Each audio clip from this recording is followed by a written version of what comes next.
Hello, beautiful people. Welcome back to our channel. Finally, you get to hear from the horse's mouth. Sowore himself have decided to give Nigeria update on exactly where he is, put us on speed on exactly where he is on a lot of issues. Of course, not forgetting the allegation he leveled very strongly against Wike and what may likely befall him. He took time to explain what is going on. Most of us actually don't have an idea of the dimension of what is going on in Nigeria and the fact that he seemed to be sleeping in court, but then again, he's not moved. Hear him as he lists out the awesome things. In fact, it's best to hear from him. I can't say it all. He listed them all out. Nigerians really need to be on the lookout. Let's listen to him. We'll come back for more with my colleague on this. What about it do you want? Decided to take your The crime was committed in the US. The US is very strong on money laundering and had lied on TV that he didn't have any properties in the US. That the only property he had was a property that was donated to his wife by the wife's father or mother. I don't know which work they did or they were doing, but in investigating further, we found out there were 4 properties in the name of the wife. If they cannot do anything, the people of Nigeria will do something about it. Yes, sir. Because it's our resources that were stolen. Yes, so Larry Olayinka has also... Who is Larry Olayinka? Please, when we want to talk about serious things, don't mention people whose names I don't know. You understand? Even though they are Nigerian citizens, I'm more focused on people who are involved directly. Not, I don't like distractions when we have serious matters or this. This is an international matter. Okay, critics argue that while you raise awareness about activism and transparency in Nigeria, that it has not really translated into real political structure from your own end, and that if you haven't tested your will by contesting at lower grassroots, do you think that is sensible enough? I don't understand where the question came from. Do you know what it means to have taken on some of the most dangerous political struggles in the last 35 years? Is that not the experience? It's an experience. For someone to look at the military in the eyes, military generals, and say you must quit power, and we force them out of power. We are not talking about military generals who have never fought wars. I fought people who fought in the Biafran War. Abacha, Babangida. Economic generals. Yes, economic generals. I fought against Buhari in this country until he died. I'm not attributing his death to myself, but I'm just saying that when he was alive and the president of Nigeria, I fought against him. So, where is the lower level I need to go again? You know, which level is higher? When you have the big struggles, you say go and do it, Sowore. You now ask me to go back to local government. It's like putting a nuclear bomb inside a well. Sorry, are you saying you are contesting? Are you declaring that you are contesting for this? It's not about, I have always told you that my participation in the political space in Nigeria has nothing to do with election calendars. Those ones are for Rufai and Atiku and the rest of them. They are the ones who come every 4 years from Dubai or wherever they are hiding. I fight every day. You know, I'm trying to court every day. This is my second case. Court appearance. The first one was my own. This second one is to ensure that some police officers who used to beat me up, they are on trial. We want to come and ensure that they get fair trial. That's why we came here today at the FCC. Bernard Igwe, who was the one who was beating people up and shooting people during end-bad governance. He's retired. He's supposed on trumped-up charges. He's facing charges today, but because we are people of justice, we want to make sure that they get fair hearing. So that's why we came here today. All right, sir. Yes. Would you say that your confrontational style has limited your ability to build coalitions? Because if you now say you even want to lead Nigeria, with the kind of structure we have in place now, how feasible is that at the moment? You see, you people are always looking at coalition of criminals. We are looking at the coalition of the oppressed. You understand? The coalition you are talking about are the people who put Nigeria where it is today. If Nigerians want to continue with this coalition of thieves, it's their choice. That's democracy. But I cannot, in good conscience, go and join the coalition of people who were the ones who killed 300 Shiites and buried them alive in Zaria. The Buhari people, the Attorney General to Buhari is in that coalition. What's his name? Malami. El-Rufai, who was helping to kill Southern Kaduna people, who was the one who dug the mass graves in which the Shiites were buried. You want me in a coalition with them? I mean, are we serious in this country anymore? So, if the coalition helps you, good luck. But I cannot be part of a coalition of people who have failed and failed, even in school.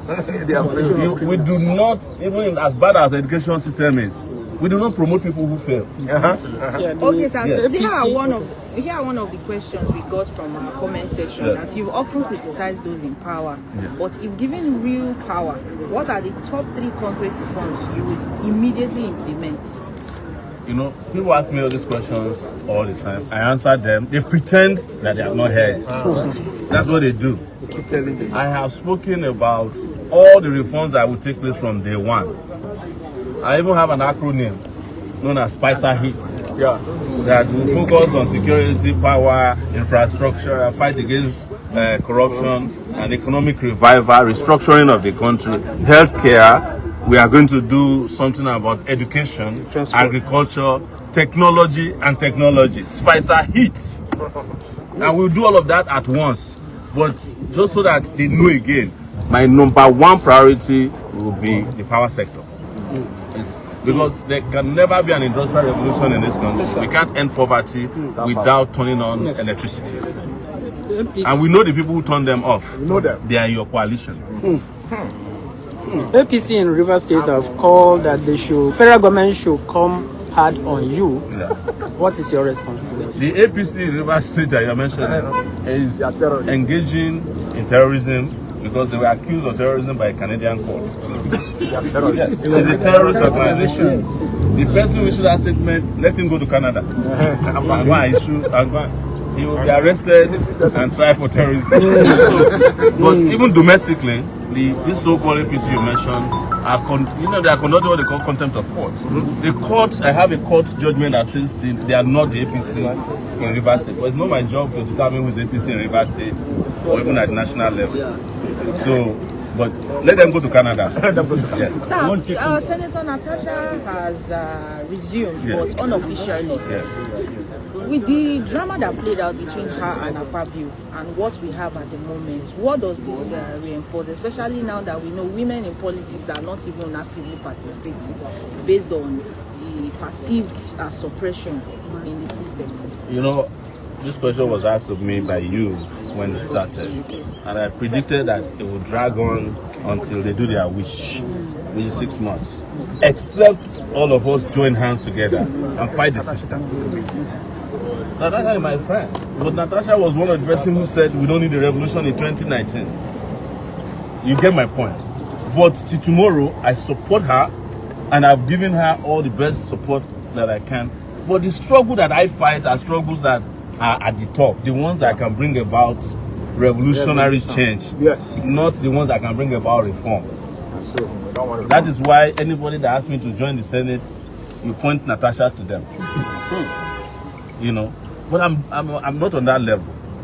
We need Nigerian women to be represented, as many of them as we have their percentage in population. So there are 51% of our women voting in election. There should be 51% of women in the Senate. I don't see why women don't vote for a candidate to win the presidency. They have the numbers. Yes, they just need to convince their husbands and their friends. Yes, whomever they know, they will win. They have the numbers. But women have to stop also playing second fiddle to men. Stop being the one that they put their party clothes on. You are the ones who stand at their rally. You are the one who will sweep the place when they are gone. You have to accept that you are equal to men. You know, and by doing so, you also have to confront the religious system that always say that somebody took somebody's rib. Nobody took anybody's rib to be the woman. That's a lie. It's not true that somebody's rib, you know, if they took somebody's rib from somebody, men will be stronger than women. Women are stronger than men. That's the truth. Yes. All right, sir. They even live longer. The men, by the way, scientifically. So, as I always tell women, if you are going to live long, why don't you take charge of the environment you are going to live in? Because most of us are going to die before some of you. All right, sir. Yes. Tinubu is a criminal, has caused a lot of controversy between you and the APC. And some are saying you have no right to declare that some because you are not in the court of law to say somebody is a criminal until proven as guilty. You cannot, and that is the reason why the Nigerian government is going ahead to fight this with you. So what would you say if somebody, for example, accuses Sowore and says Sowore is a criminal? What does this say to you? Do you know what I'll tell you? Of all the people that are complaining about this, my calling Tinubu criminal, Tinubu himself has never complained. Till tomorrow. And he has spoken to the media since then. He has traveled abroad. He has a TV station. He has several radio stations. He has a newspaper, The Nation. He has never complained. That I call. Why is everybody, you know what the Yorubas call Boromi Deleru? The man who was called a criminal has not complained. The rest of you are saying, why do you call? So let the man come out. And that's what I told the DSS as well. You have no right to take me to court on his behalf. He is here in Nigeria. Let us go to court. Yes, the situation is personal. And if you come to court on his behalf, don't come and tell me that he cannot enter the door, that he has immunity. Because he's my number one witness. Of course. All right. And that's why the man is not complaining. I think you take that home. Thank you very much. Open a door for somebody said they could. Baba! You are a leader. You are a leader.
You are